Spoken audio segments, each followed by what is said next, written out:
My childhood dream, 13 years old, become a UFC fighter. I was a national champion at 17, 18 in wrestling. At 19 years old, I was fighting professionally. And the American dream might have happened because I was getting paid to do what I love for a living. But still, I wasn't fulfilled.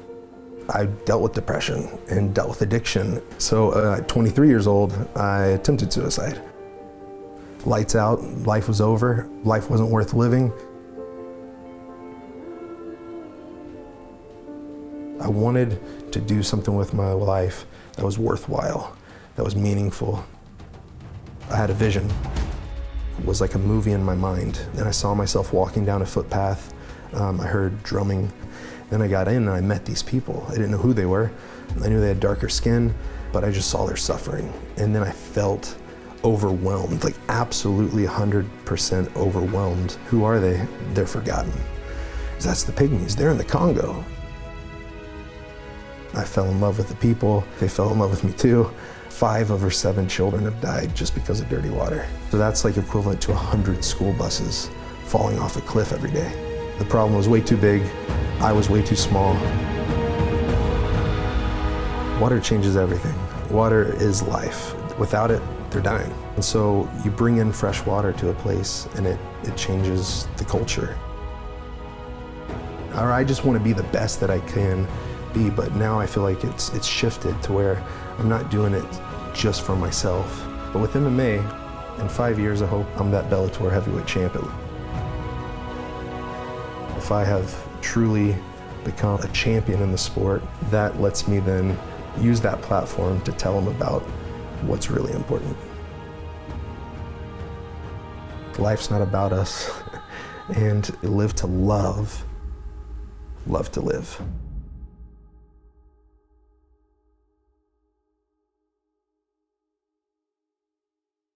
It's time to hustle, upgrade your peer group, and finally turn your passion into a business. That's what we've done here at London Real, and I want to take a few very special members on an 8-week journey to turn your idea into a product and finally into a business.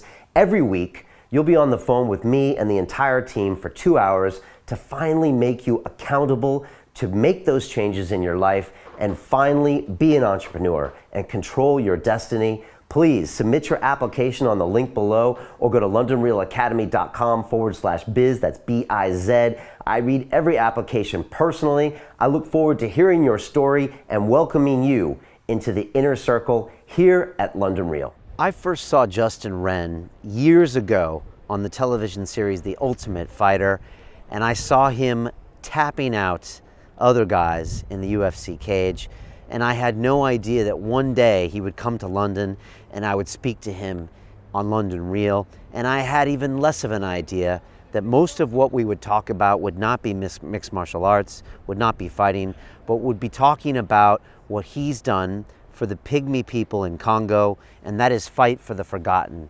Justin has a fascinating story indeed. He was very successful as a young man in fighting. He did it to get away from his depression, and he became very successful, fought for the UFC in Vegas, and then lost touch with the entire process, battled some addiction issues, and then started giving back to people. And he didn't know why, but he knew he needed to do it, and would arrange charity days and would give back in places like Las Vegas and in Colorado.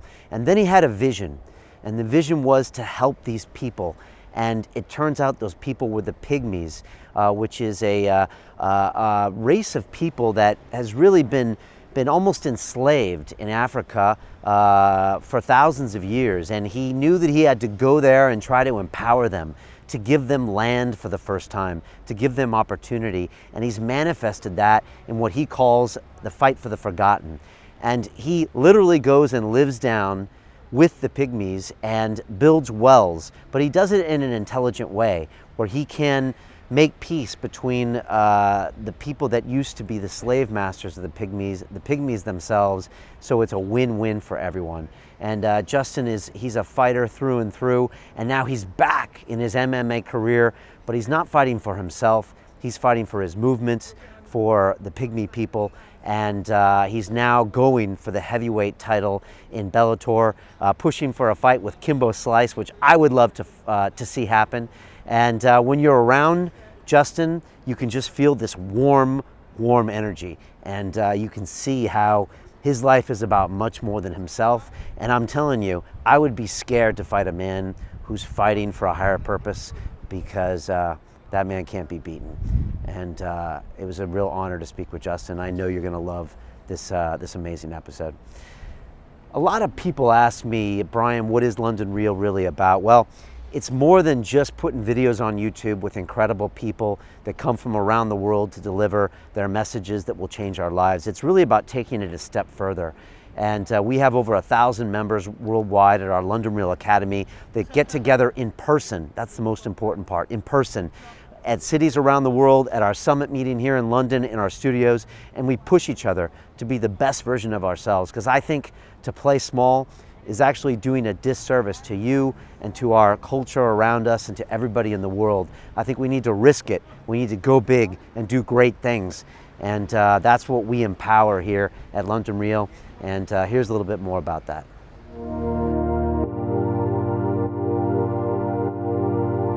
The entrepreneurial journey, it can be a lonely road. I push myself in so many areas, but you know, you can't do it all yourself. The thing about the academy is, it's like, look, you have the ideas, you have the ability, you have the skill, and you have the sort of ambition for yourself. But when you have a group of people pulling you forward, it's so important. Accountability is what's missing from most of the programs or any gurus or any internet mentor that I had before. I wanted to get some accountability. I wanted to make myself accountable to a group, to you. The reason we started the Academy is because I felt like we were doing these amazing talks, like we'd have a Peter Sage episode or a Dan Pena episode or a Kala or someone, and you get super inspired, and then YouTube stops, and then you go back to your life and you don't make any changes. And it was just like, it felt like, what are we doing? If you're designing your life right, the good times are now. And in a few years, you'll look back and say, wow, that was amazing. The thing about the academy is it has so many different sort of layers to it. I think your web seminars are awesome. The way you broke it down and the style of your teaching is pretty awesome. I like the feed. When I have to motivate myself, I kind of look at others struggling and getting over those struggles. So I actually follow daily the feed. Best feature would be the sort of Facebook aspect of it, the social media aspect of it, as in creating a profile with your goals, your dreams.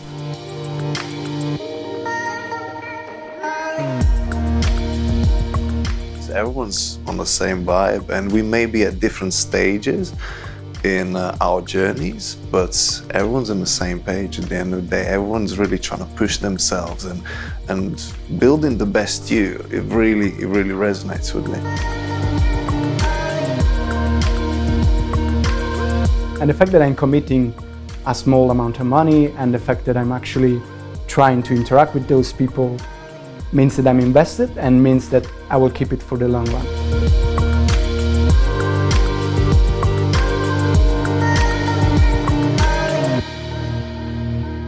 You have to be serious about yourself and what you want to achieve. And if you're serious about yourself, this is going to be such a fantastic platform.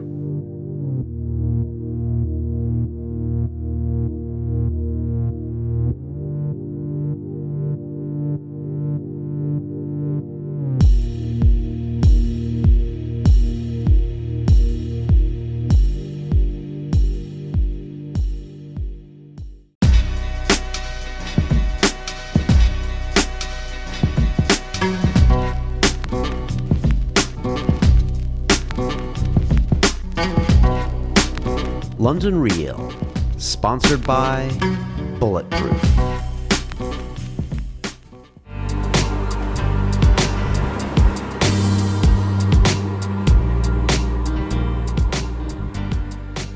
This is London Real. I am Brian Rose. My guest today is Justin Wren, aka the Big Pygmy, who is an American professional mixed martial artist currently competing in the heavyweight division of Bellator MMA. You are the creator of Fight for the Forgotten, a nonprofit foundation making a life-altering impact in the remote parts of the Congo jungle by working to free the Mbuti Pygmy people from slavery and develop sustainability. One of the tools in your fight is providing clean drinking water, and you will return to the Congo this week to celebrate your 35th water well. Congratulations. Thank you. You just gave a TED Talk here in the UK where you asked the audience, in the lives of others, what great difference would you make if you knew you could? Justin, we've been trying to do this for, it feels like a couple years. Welcome to London Real. Thank you. Thank you so much. I'm excited to be here. Big fan of the show and inspired by who you are. So this is a great opportunity for me. Cool, man. It's so good to have you. I think like most people, we first probably heard about you on Joe Rogan's show, and we were always kind of touching base and trying to get you here. But you have quite a crazy story, and I want to get into all of it. But some of the highlights are, going into the Ultimate Fighter TV reality show, I think with like a 10-1 record, almost beating Roy Nelson, going to the finale and fighting there in Vegas. But at the same time, you were dealing with depression and opiate addiction, and you left the sport, and you somehow found the pygmy people in the Congo, which quite literally saved your life, I think, as far as you saving their lives. You created Fight for the Forgotten. You wrote a great book as well, trying to free them from slavery, provide clean drinking water. Now you're back in MMA, as if the story couldn't get more interesting. You just fought on the card that Kimbo Slice fought on. Now it looks like you guys might be coming up to fight, which would be epic. Yeah. And you want to really get the heavyweight title in Bellator, and you're pledging your win bonuses back to the pygmy people to make wells. That's a pretty epic story. Even you have to admit, this is like movie material, right? That's what people keep tweeting and other people keep saying, and even people from, I know his name's Dwight from what is the show The Office. He's messaged that out to me, and so has King Horik from the show The Vikings. He says my life's going to be a movie. Those guys know what they're talking about. I don't when it comes to that. But no, it's just so super humbling because honestly, man, I dealt with depression and dealt with addiction, and the depression was 10 full years. I mean, I was clinically depressed, like diagnosed with it when I was 13 years old. So at 23 years old, I attempted suicide, and I was, an alcoholic, drug addict. I was just a depressed dude. And so I tried to end it all by taking a bunch of pills, everything else I had around, and wash it down with half a bottle of Everclear, and thought, it was lights out, life was over, life wasn't worth living. And now to have such a big turnaround, knowing that life is worth living, every day is a gift that we have breath, that we have nostrils to breathe, and fill our lungs with air and oxygen, and our hearts pumping and blood's going through our veins. Like, that's truly a gift that like I took for granted. And to now know that with the life that I live, I can hopefully help others is, I don't know, it's just so humbling to be able to live a life like that and to be able to have a second chance. How old were you when you tried to commit suicide, and how long ago was that? Yeah, I was 23. At 13, 14, I definitely contemplated it so much. Luckily, my parents, they didn't own guns or anything like that, but if they did, it might have been a different story. I grew up getting really heavily bullied, so that's why I kind of just didn't want to be the dude that I was. I remember sitting at the lunch table, by myself, getting pelted in the back of the head with chocolate milk spit wads. I was invited to my middle school crush's birthday party, and her name was Jennifer. It's in the book, but I remember her dad worked at Dr. Pepper, and she loved Transformers. So a country kid in Texas with some duct tape, we can make pretty much anything. So I got the boxes of soda cans that are cardboard, that are Dr. Pepper, cut them all out, made myself a helmet and chest plate and armor and a sword, and I went to her birthday party because it was a costume contest. The winner gets a prize. And so I went to a birthday party as a Dr. Pepper Transformer. And then when I get there, go to the backyard, her grandmother's like, Jennifer's gonna love this. And I get to the backyard, and when the door opens, it's lots of lights and people pointing their fingers and the sound of laughter, and Jennifer saying that you should just, I can't believe you thought you were cool enough to come to my party. And then after that, someone saying you should just kill yourself, and someone else saying you're worthless. And so at 13 years old, I started believing that about myself, that I felt worthless, that maybe I should just kill myself. So it wasn't until I found wrestling and even the sport of mixed martial arts that I kind of had a purpose and a passion and something I could focus on to get me off of focusing on all my problems. So I put all my eggs in one basket, decided I want to be a professional mixed martial arts fighter.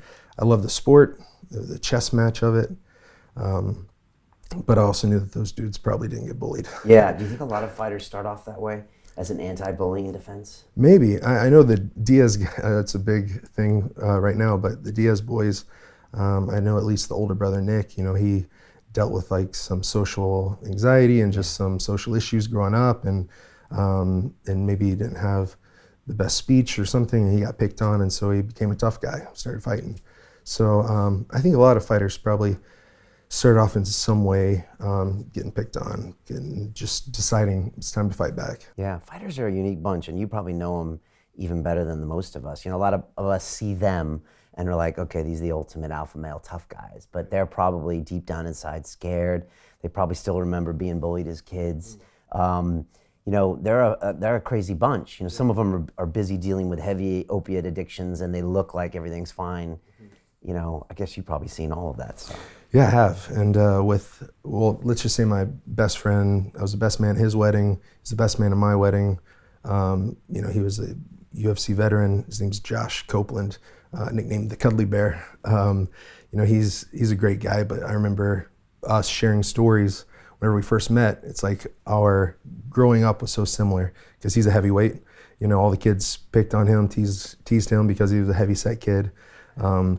And then he found Brazilian Jiu-Jitsu, found boxing, found MMA, and that gave him something to focus on, and it started giving him a lot of self-worth, self-value, something to aspire to be. And now it's, for him and I both, it's become something greater than what we could have hoped for. Other guys, you look at the stories of guys like Chris Lieben, who have so much talent, is such an incredible dude. But then he grew up with a tough past, and from that has stemmed a lot of personal problems. I'm not trying to throw him on the bus. I had a lot of my own personal problems, but you see fighters, we're always fighting something. Yeah, funny that, right? Right, yeah. There's always another fight in the background. I think I had this realization because I trained for 10 years. I'm a purple belt, and I used to train heavy, and I think one point I realized that a lot of times fighters are fighting themselves. And they want to go kill somebody or knock the block out of someone or beat the hell out of a heavy bag. In a weird way, you're almost beating yourself up. Yeah. In a way. I don't know if you ever felt that way. But. No, yeah, and that was even from your interview with Dan Hardy. He was even talking about how he discovered that part of himself, was that he was always just so quick to jump and to fight against somebody else, but really it was an internal battle. And so, yeah, I've had that my whole life. Once I decided I wasn't going to get bullied anymore, I started to try to fight back. My parents had to shift me out of one school because the bullying got so bad, and I didn't fight back. Then at the second school I transferred to, the bullying continued, and I started fighting back, so I got asked to leave the school. You're fighting too much. Yeah, I was fighting too much. And then, and then now I feel like I've shifted, from fighting against people and being this angry dude with a lot of internal problems that I used to numb myself, to now I get to fight for people. And to go to the Congo, to meet the Mabuti Pygmies, to see the suffering they face, it's gigantic in comparison to my problems. And so it shrinks my problems down into something very bite-sized, or I don't know, like I always put myself under a magnifying glass, under a microscope, and I would focus in, and that's all I could see was my problems. But now with them accepting me becoming family with them, I see their problems, and I see that, hey, I can't be that jacked up dude anymore, because if I'm that jacked up, there's no way I'm going to be able to help them. And so there's no way I'm going to be able to invest my life into theirs or into our team's life. And so it has given me something of higher purpose to live for, not just living for myself. I don't think life for any of us is about ourselves. Right. Life's not about us. It's about everyone. It's about each other, and it's how can we love each other, and how can we move forward as people. And so it's strange how we don't get taught that lesson. Like it took me a long time to figure it out, and I'm still figuring it out. It's going to take me even another 10 or 20 years, I think. But like, it's like you're not taught that, especially the American dream. It's just like, what do you get? I get mine. Look at my IPO. Look at my jet. Look at this. And you're judged by your accomplishments. And there's a few people that serve. You know, I mean, like, you know, there's families like the Kennedys that have always served in public office and that kind of thing. But it's not high on the list when it comes to how to live a good life. It's not. I don't feel like it's taught that much. Right. But a lot of people figure it out, and then they live these great lives. Yeah, well, that's for me, that my childhood dream, 13 years old, become a UFC fighter. Even whenever I found the UFC tapes, I was saving up my allowance to buy a BB gun. And at the flea market, or it's called a Trader's Village in Arlington, Texas, on the way to the gun store, I crossed a used video store, and I found UFC like 2 through 10.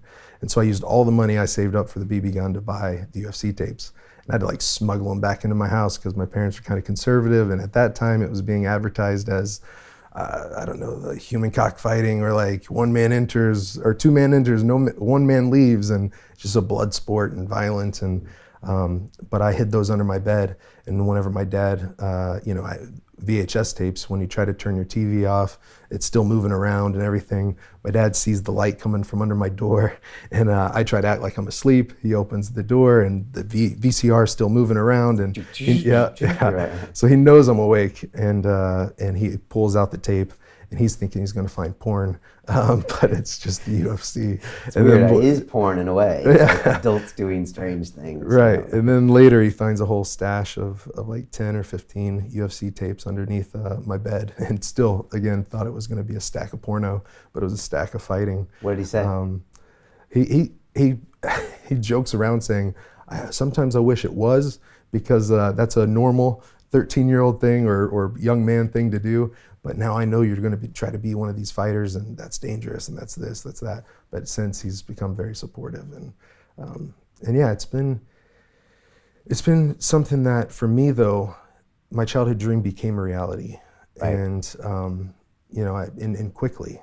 I was a national champion at 17, 18 in wrestling. Lived at the Olympic Training Center at 18 years old. At 19 years old, I was fighting professionally. 21, I was on the Ultimate Fighter TV show. It's crazy, and that was a big season. I remember Rampage and Rashad were going after each other. Two guys at the time really at the top of their game. I'm a huge Rampage fan from the Pride days. Yeah. And Rashad as well, and those guys were up in each other's grills. Like, I don't know what it was like to be in that house, but I don't think there's been too many seasons like that. Yeah, and you're right. What an all-star lineup. They dropped Kimbo in the mix at the very last moment, and he was obviously huge from the backyard brawls. Roy Nelson was coming from another organization. IFL. And he was the champion then. And this was the first heavyweight show, as I remember, I think. And then you were there. Yeah. What was that like? It was crazy because I was kind of caught up in the spotlight of it all. You know, like, hey, I mean, I had been around Olympic gold medalists. Those were my coaches and other things like that. But this was the sport of the UFC, and it was big. And it was, that was when it was becoming real huge. I mean, that season, I think, averaged something like over 6 million per episode, and so I couldn't go to the grocery store without people getting in trouble by the manager because they're leaving their cashier's register to come get a picture and all this stuff. And I'm like, wow, like I'm this kid, you know. You're 23, 22. 21. And then yeah, so my childhood dream became a reality, but then because of all the internal stuff, and the American dream might have happened because I was getting paid to do what I love for a living. But still I wasn't fulfilled. And I think maybe that's maybe why you made that transition from being a banker to making millions to inspiring millions, being here and doing this, is because it's not always about what you can accomplish, what you can achieve, what you can conquer through maybe the American dream or what the Western world says is important. It's how you can touch the hearts of people. Yeah, I think like subconsciously, it's not like my parents or people specifically said, you know, this is what you have to do, but we just see it everywhere. We feel it. We see it in the movies, we see it in the music videos and all this stuff, and even on social media. And then when you get there, especially if you get there quickly to a high level, I think a lot of people feel like empty, you know, and inside. And I think if you don't, maybe something's wrong. And so, you know, you feeling that at 21 is interesting. And then also you were dealing with some depression too. So. Well, and in that depression, I looked around at certain guys, and I won't name names, but guys that had the straps, had the belts, the gold belts, had multiple, you know, UFC championships, the stuff that I wanted since I was 13 years old. And I started becoming friends with these guys or helping them train for fights. I would, you know, go over to their house for family meals. And then I see, you know, a lot of the stuff they're going through and what I'm currently going through. And I'm like, even if I get that 10-pound belt of gold, is it just going to sit on a shelf one day and collect dust? Is it really going to fulfill me? Or am I still going to have these same exact problems? Or are they going to be magnified? You know, what is going to really matter in life? Is it a belt? And not saying, like, because right now I've returned to fighting, right? Right. So I would love to get the Bellator heavyweight championship belt. And then go on and see whatever the other belts I can get. Or I just want to be the best that I can be. But now I feel like it's shifted to where I'm not doing it just for myself. The biggest motivation to come back, my wife and I talking about it, and she was kind of the one encouraging me, saying, look, if we just go get lost in the jungle of Congo and nobody knows what we're doing, it's going to be hard to support ourselves, which will make it hard to support the people we want to help. And so what if this is a tool you can use for the next 5-7 years? You know, I'm 28 right now. Most of the top 10 heavyweights in the world are in their 30s. Verdum is 37, I think. And Mark Hunt's like 40. And so some of these guys are like older guys. So if I could use 5 to 7 years to get into my prime, to get a belt by then, you know, then I could set up Fight for the Forgotten for the next maybe 50 years, because I will have had a platform, had actually accomplished something on that stage, and then be able to say, now this is what I'm going to do with my life.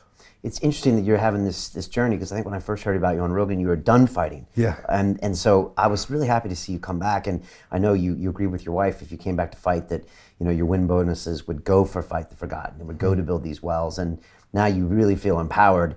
I would be scared if I was an opponent to know that you're not fighting for yourself, but you're fighting for these people and this movement. And like, that seems a little scary if I'm fighting a guy with a higher purpose, you know? But it's interesting that, you know, you can tell this fairy tale story that, then we went to the Congo and we lived happily ever after. But, you know, there's struggles with that, and I want to hear about them. You know, you go to the Congo, and like your wife said, now we're just here, no one knows what we're doing, and we're barely raising enough money, and we're not really making an impact. Plus, maybe you do need to live your own dream and combine it with other people's dreams, you know? And maybe it's not as simple as, you know, it just goes opposite to this one way. You know? Right, no, I agree. I think I thought it was one or the other. That, okay, here's my two passions, MMA and Fight for the Forgotten. And I didn't see a way that I could put them together at that time for 5 years. That's why I stayed away for so long. I wasn't even training, like zero mixed martial arts training, from wrestling, boxing, kickboxing, jiu-jitsu, none of it. And I was wholly, just fully invested in this. Like nothing, I had blinders on. I'm not gonna see anything else except how far we can go with this. And then all of a sudden I was like, oh my goodness, like I don't have to choose one or the other. I can put them together, and if I do that, then hopefully they can rise together, which I've seen from the first fight, you know, close to 1 million people seeing and hearing why I'm coming back, and being able to not just go and be there with them, but then to come back and say, hey, I'm gonna fight, and that's gonna be hard. Going to Congo's hard, fighting's hard, but it's worth it. And then also, like, I'm not just gonna ask people to give, like I'm personally giving, you know, like I'm gonna give, you know, half away. Like my win bonuses, 100% of them always go to the cause. And so that's why if, I don't know, if I could get that Kimbo fight, I would love it, because I feel like he escaped me on Elite XC. I was just a young kid, 19, 20 years old. My name was in the hat though. Okay. I was a national champion wrestler, and he was a street fighter. Right. So I got dropped off the list pretty quick. Right, that wouldn't have been, Yeah. The promoters wouldn't have made that fight happen. Right. Right. And then on the Ultimate show, Fighter, I was the first guy that was supposed to have a crack at him. Oh. A lot of people don't know that. I think it was maybe shown on the show a little bit, but Rashad knows, Trevor Whitman knows, Brendan talked about it on The Fighter and the Kid. Yeah, they know that I was the first one to have the fight. And then some suits came in, I won't say exactly who, and said that I could have the second crack at him, but first needs to be a veteran. And so they chose Roy, because if world champion beats the street fighter, the UFC can always bring Kimbo back. But if some unknown 21, 22-year-old kid goes in there and just crushes him, then it's a hard sell to bring Kimbo back into the UFC. So right. Could you have beat Kimbo? Then? Yeah. Absolutely. Right. Absolutely. I remember seeing everybody in the house, because we saw Kimbo as this scary guy on YouTube. And I remember when he came in there, I remember all of you going, I want the fight, I want the fight. And I was just like, I was the first one to raise my hand and say, so you weren't impressed with what you saw, or you just thought you had what it took? First, I should say, like, now Kimbo and I have become buddies. When I saw him at Bellator this last, February 19th, backstage, he's like, "Hey, Big J," and I went up to him, gave him a hug. He said, he's happy about what I'm doing, but then he also said, I hear we might be clashing skulls soon, and I'm like, dude, I hope so. I would absolutely love that, because it's, I'd just love to fight him. He would be fighting a real, legitimate threat to his style. He's a street fighter, stand-up fighter. I'm a ground fighter, so he'd be taking a legitimate step up in competition. And then I think it's a win-win-win for everybody. We both have these stories. They're polar opposite, but you put them together, and maybe it's a polarizing storyline that then Bellator can sell, get eyeballs there. But then if he wins, hey, big props to him, and he gets a lot of credit. And if I win, then I get to do a lot of good in the Congo. I'll get a bigger win bonus, which means I get to give even more water wells to my pygmy family. So that's why I want the fight. A lot of people, maybe after they saw the last fight, might be like, why is he calling him out or chasing him down, or, but for me, I see the exposure it can bring. I was on The Ultimate Fighter with him and saw the exposure it brought, and then he escaped me there. So we have history also. Yeah. So being able to sell that part, I've missed the opportunity twice. Now we're in Bellator. It's a third opportunity. I don't want to miss that.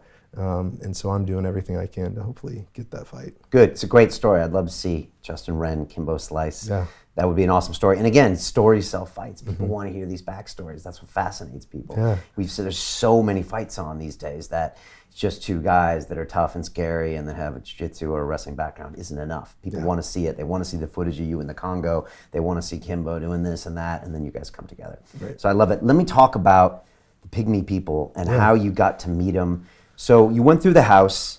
You had a controversial decision with Roy Nelson. Some people thought you won that fight. You also were struggling with addiction there and smoking some opiates in the house. Was that hard to do back then?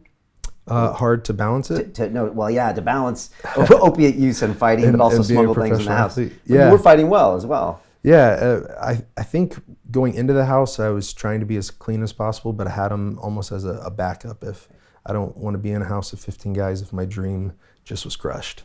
So it was almost like my fallback plan. And then once I lost, one judge said, I won, or it should go to the third round, and then the others didn't, and people telling me I got screwed and everything else, it sent me right back spiraling into that depression. So to me, I needed those. And that's where my addiction ultimately ended up. It wasn't I just wanted the drugs or drinking and alcohol. I needed it. I physically had to have it. And so I was in a rough place. Even on the finale, whenever I fought, I was using the week of the fight, just a few days before the fight, and there's few different witnesses to that. That sat me down. What are you doing? I'll be all right. Lost another split decision. If I just would have done a little bit more right, I would have won that fight. And so, but I don't think I could have handled it either. So life has a way of working itself out. Right. And I don't think if I would have become the Ultimate Fighter, I think I would have crashed and burned even harder, and I don't know if I would have survived it. So, now how I got to the Pygmies, I wanted to do something with my life that was worthwhile, that was meaningful. I stepped away from the sport for a full year, and I had started volunteering at the Children's Hospital in Denver, started taking the grudge fighters and some people like Rashad and Shane Carwin and Brendan Schaub and Dwayne Ludwig and some big name guys started coming and visiting these kids at the hospital. After that, they started inviting me back onto the team. But I was like, you know what? I need some more time to get my life right. Went to Vegas, helped out with the homeless there, and just started trying to see local youth groups, started trying to meet with them, see how I could invest my life into them. Did everybody think you were crazy? A little guys bit, like yeah. Trevor and Bang and Brashad, Brendan, are they like, dude, when are you going to come back training? Mm-hmm. Because for them, I guess their whole life is fighting. They see you, lots of raw talent. You have great Greco-Roman talent. Mm-hmm. And what do you say to them? Like, I'm just doing my thing? Or? Yeah, I just said, my life's changed now, and my priorities are different. Like I want to make a difference. I had some people that really invested in my life to help get me through the addictions, to help get me through the depression, and so I wanted to turn that around and help others. And so, also, I even had family and close friends that called me just one big waste of talent. That were really close to me that I now aren't, and said that I was just wasting my dream, and why did I work so hard to get there, and then just to give it all up. And then also people in the States and a lot of people in the West, why are you going to go help people there whenever you can help people here? And now that's a valid point, but I think people need help here, there, and everywhere. And the problems we have here, not that they aren't real, but in comparison, to my second trip to the Congo and having a little boy named Andy Boat die in my hands, and to find out it was just because he didn't have clean drinking water, and to come back here, it just wrecks me. To come back into, or at least the first time for sure, culture shock of I can just twist a handle. It's so easily at my fingertips. You know what? It's even in my toilet. I can urinate in what they don't have, and that's what's killing them. Just messed with my mind. How can we help them? How can we get them water? And then for me, it is helping. Congo's kind of become a second home, or is. I look at them truly as family. My pygmy name is Efeosa Mabuti Mangbo, and you have to say it like that, Mabuti Mangbo. If you don't say it like that with a bo, then it's not I don't know, pronounced correctly. But Efeosa means the man who loves us. That was the name my family gave me. And then Mabuti Mangbo means the big pygmy. And so they see me as one of them. I see myself as one of them, as family. And so, how do you get from Denver, Vegas, helping children, hospitals, and homeless, to Congo? And this is in Africa for people that haven't made this click. And then, how do you get there? And then I want to hear about the pygmy people and this whole idea that slavery still exists in this world. Yeah, so it's a crazy story where I get it. If people think I'm a little bit out there, I'm all right with that, because it happened. And so I'm just sharing from my heart. It's real, it's the truth. And but I get that I can sound kind of crazy, kind of nutty. You think so? It's maybe. Yeah, well, you'll decide. So Okay. How I got there, to sum it up, was I had a vision. And at the Olympic Training Center, the sports psychologist would take us through visualization drills. As a martial artist, you always want to see the fight happen, 10, 100, 1,000 times in your mind before you ever go out there and do it. But this was different. I found myself in a place where, even though I had taken a year off from fighting and I had been a part of things, helping, I just wanted to know what I could truly do with my life. And so I found myself at a place where and I'm not trying to push anything on anybody, but I just said, God, what do you want me to do with my life? And I was just like, that's all I said. There wasn't anything weird, wasn't super spiritual. I was just like, what can I do with my life? But I think I was at a place where I really meant it with my heart, and I was open to it. And so, man, I was lit up with a vision that was like a movie in my mind. I didn't try to make it happen like I did with the visualization drills or training. It just happened. And I saw myself walking down a footpath. I didn't know it was in the Congo, but I was walking down a footpath, and the closer I got to the village, I heard drumming I didn't know where I was going actually, but I heard drumming, then I got closer and I heard this distinct but beautiful singing. Then I got in and I met these people. I didn't know who they were. I knew they had darker skin, but I just saw their suffering. And then I felt overwhelmed, like absolutely 100% overwhelmed by their suffering. I knew they didn't have clean water. I knew that they were hungry, that they were starving. I knew that they were hated by the people groups around them.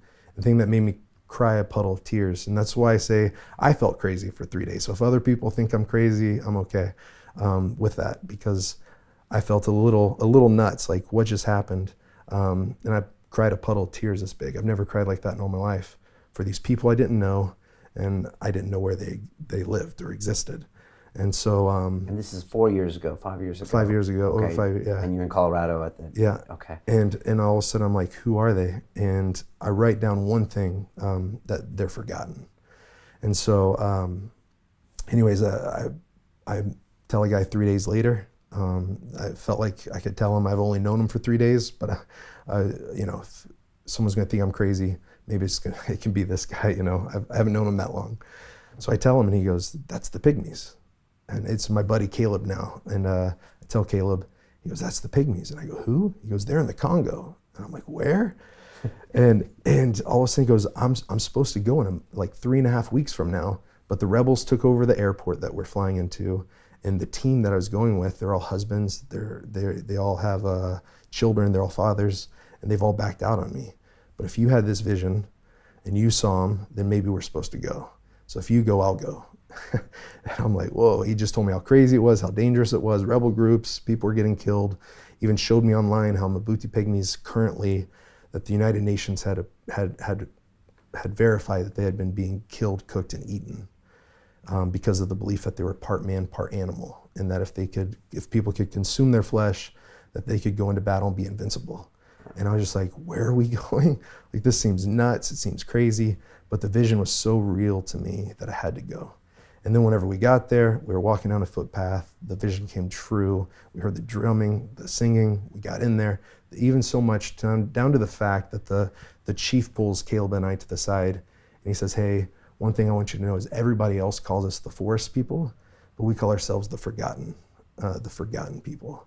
My jaw dropped. Caleb like grabbed my shoulder, like tears started coming to my eyes, because I'm like, what in the heck? Like, I've never experienced, never heard of anything like this happening. And now I've had a vision 3.5 weeks ago that's now come true. Who are these people? Why did that happen? And then, dude, my heart was just completely invested after that. I fell in love with the people. I feel like they fell in love with me too. And then from there, it started, how can I help? Because I didn't know how. The problem was way too big.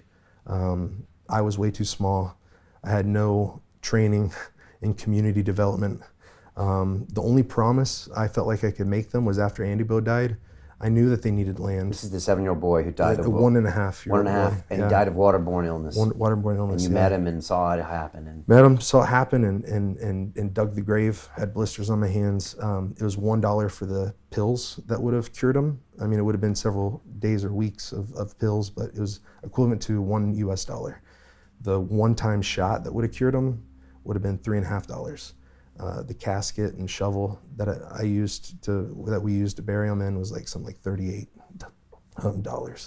And so just wrecked me that a little boy's life was stopped before it ever began, just because he didn't have something that I have, that so many people do have. And that the statistic is that 5,000 children, just like Andy Bo, die every day. So that's like equivalent to 100 school buses falling off a cliff every day. 100 filled school buses falling off a cliff. And for me, it's like, I know that in our culture, if one school bus gets in an accident, it's gonna make local news or probably national news. And so, but for these people, the forgotten people, or for Mama Mariamo, who I know, who is one of the just best, most sweetest people in all the world, you know, she was a modern day slave before river blindness took her eyesight. And then with the children's statistic, 5 of her 7 children have died just because of dirty water. But now, like, you know, knowing I was just wrecked, didn't know how I was going to start anything up. But now, like for Mama Mariamo at least, her village that we were able to work with and do land, water, and food initiatives. You know, she's the closest living person to the water well in their village. And it's 20 footsteps outside of her front door. So for her and her 2 surviving kiddos, you know, that was just one of the most fulfilling moments of my life, seeing them get clean water, knowing that at least her and her 2 children now, they're not gonna suffer anymore from that kind of sickness. I'm telling you, man, like the water well celebrations, how we're going back to celebrate the 35th, my wife and I had an idea of 300 acres of land and 2 water wells. But when you first started That's when we this? first kind of started. Okay. After my second trip of like, the second trip I went to live with, listen to, learn from, so that I could love them or learn how to love them. That was my 4 goals. Live with them so that I could listen to them. And so around the campfire, they called that Campfire University. That's where the Pygmies took me to school. And then I could sit there and listen and learn. And I learned that that's the easiest way to give someone a voice. You know, someone that's voiceless, whether it's someone in our own community, someone that's homeless, or if it's a homeless people or a voiceless people group. Like the easiest and quickest and first way we should give them a voice is just by giving them our ear, sitting down, spending some time with them, listening to them. I think a lot of people from the West, they go to Africa. To watch the rest of this fascinating interview, click on the link below and go to londonrealacademy.com. There you can sign in with your social media login and watch the rest of the episode for free, along with all of our episodes on London Real, my webinars, and all of our premium content, all located over at londonrealacademy.com. So click on the link below, you'll be directed there and you can watch the rest of this fascinating interview, and I'll see you there. I realized that opportunity was the answer, not charity. Right. And so I think that's what I've learned through this whole process is that